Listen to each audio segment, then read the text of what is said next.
Okay. The video cut off because of memory. But anyways, what the fuck was that? No. But again, I enjoy the gameplay and everything like that. And for what I just wish the demo lasted a little longer. But hey, whatever.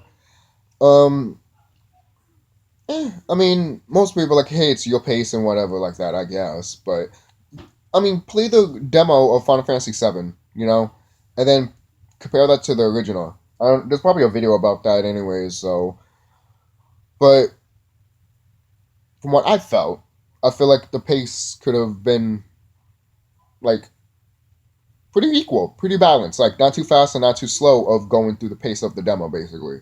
Because I don't know about you, but even when I was playing the medieval demo, the new one, basically on a while back before the game came out, like I felt like it was pretty long, like not long, but long enough to be like, okay, yeah, that's a demo, and not to say this is not a demo, yeah, it's a demo, duh, but in the game, it was nice and progressive. Basically, it wasn't so fast. Basically, that it was like, hey, um, it wasn't so fast that you would have been like, okay, I'm playing through this game and already I'm at the end.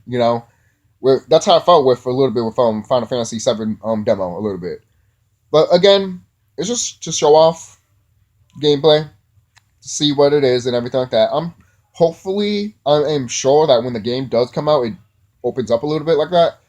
But who knows? Who knows? Who knows? Again, I'm not going to get the game. So the reason I'm not doing that is because I'm just not happy what Square's doing in their business policy and everything.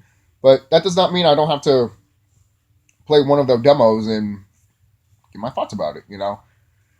So it's fine. I don't have a really problem with it. I just have a problem with Square's business policy with the whole different disc and everything like that. Because you know that this game is not going to be all in one disc. I wish it will be. I wish it would be. Or maybe just release this game with all three discs like the original. Just saying. But, Square would have been like, well, if we're going to do that, you would have to pay $160 for that. So pay up. You know damn well they would do that. Oh, and if you pre-order now, you don't have to do it. There you go. And then GameStop would have been like, yeah, milking that shit.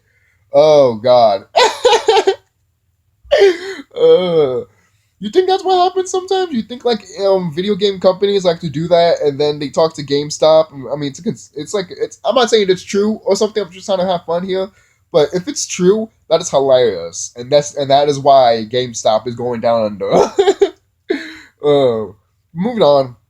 If you guys enjoyed the demo, by all means, enjoy the demo. If you have some criticize with the demo, then so be it. Have criticize with the demo. If you wasn't that hyped with the demo, I mean, to be honest, I was hyped at first, but then Square just put it down, way, way down, because their business policy. I'm fucking like, what the hell? And then it goes to the quality of games, and it's like, damn, man, really? I remember I heard that they're gonna make a theme song for Cloud, like for Rock and everything, to get you emotion to Cloud. But when I heard that, I'm like, oh, okay, so that's an excuse for not having character development. And most people like, in general, you're just saying music for characters or not. No, no, no. I love themes for characters. I do, but when that's the thing, it should not be the majority of the character. Basically, like you should not have a song for a character to tell you how you feel. The character, what he goes through and what happens to him or her, is what you experience right here.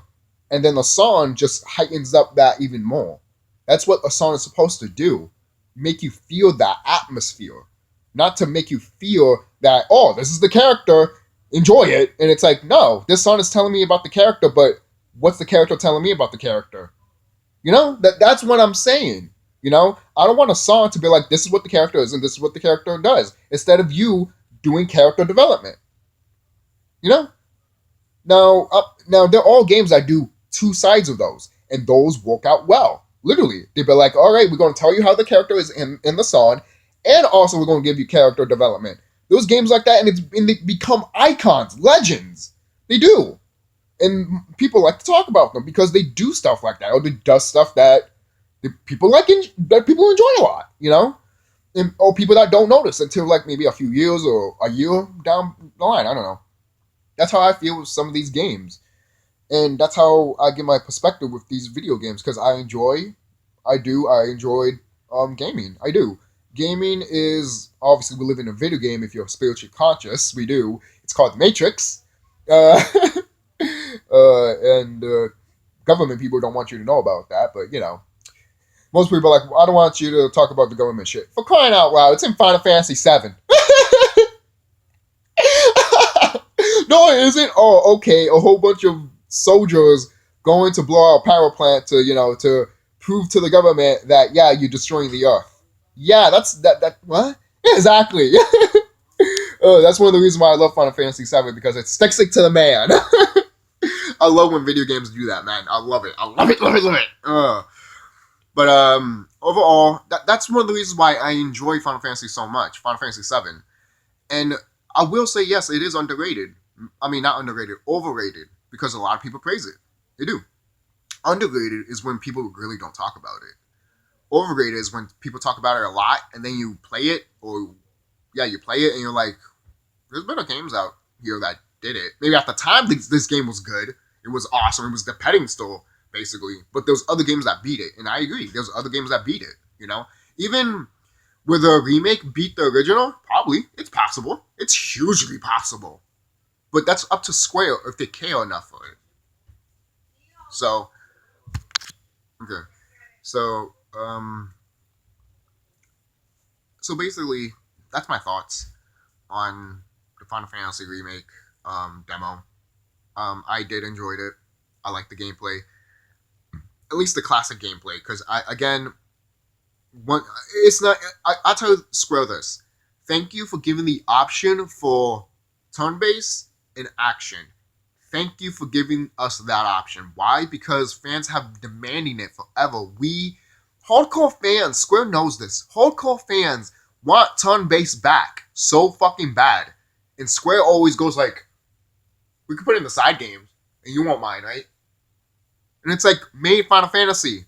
What? And I'm like, what?